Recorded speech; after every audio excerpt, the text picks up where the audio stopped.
In July 1518, a woman named Frau Trophäa stepped into a quiet street in Strasbourg. There was no music playing, no festival happening, but she began to violently twist and jerk her body. Her face didn't show joy, it showed sheer anguish. She was dancing, but entirely against her will. She kept moving through the blazing afternoon sun, into the night, and through the next morning. She didn't stop to sleep or eat. Soon, her feet swelled and began bleeding through her shoes, yet her limbs kept thrashing. Within a week, 30 people had joined her in the streets, locked in the same involuntary rhythm. Within a month, that number exploded to over 400. As the weeks passed, human bodies began to reach their absolute breaking point. The physical strain triggered heart attacks, strokes, and catastrophic exhaustion. These people were trapped. Their bodies were performing movements that would kill a healthy person under any other circumstances, entirely overriding the mind's ability to stop. The City Council of Strasbourg was paralyzed. They watched as the death toll mounted day by day, unable to halt the spread or even identify what they were looking at. Historians have since combed the records to rule out the usual suspects. This wasn't ergot poisoning, which causes gangrene, not athletic endurance. It wasn't mass drunkenness, and it wasn't an organized ceremony. If no external toxin poisoned them, we have to look for a different kind of trigger, one that can force a body to move until it simply gives out. To find that trigger, we have to look at the environment where these 400 people lived before the first dancer ever stepped into the street. This chart tracks conditions in Strasbourg leading to 1518. For 3 years, harvests failed. Grain prices spiked, causing grinding starvation.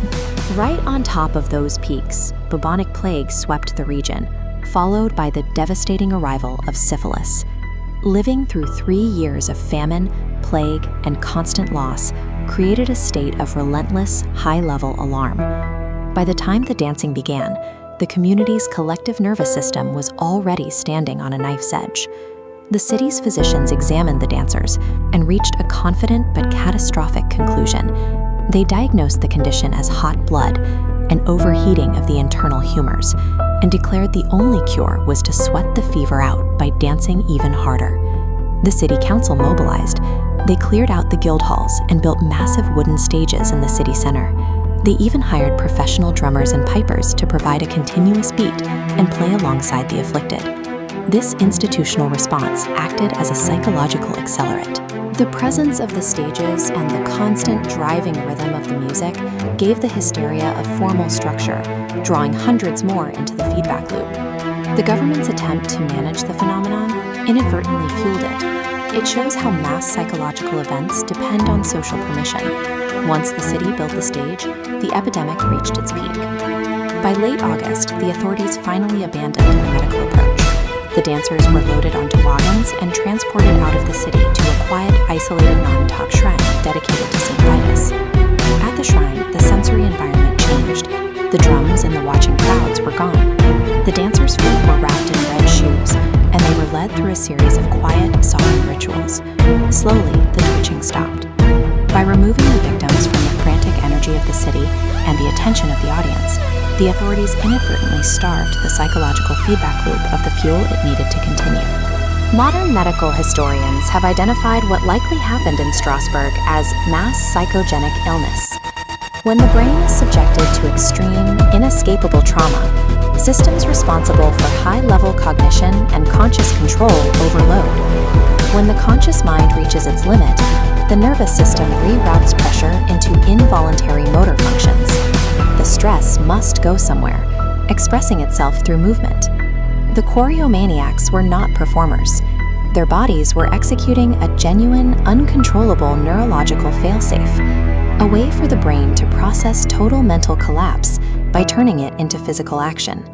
It is tempting to view 1518 as a relic of a pre-scientific world, but mass psychogenic illness is actively documented in modern populations today. In 2011, at a school in Leroy, New York, a group of teenage girls simultaneously developed unexplained physical tics and verbal outbursts. Extensive testing found no environmental toxins or pathogens. Similar events occur in modern factories in Cambodia and Colombia. Under intense economic and physical stress, workers have been documented experiencing sudden, synchronized waves of fainting and convulsions. The way the illness looks changes depending on the culture, shifting from medieval dancing to teenage tics to synchronized factory fainting, but the underlying biological trigger is identical. We are operating on the same neurological hardware as the people of Strasbourg. If the collective pressure becomes high enough, our brains will still find a way to hijack our bodies to survive the strain.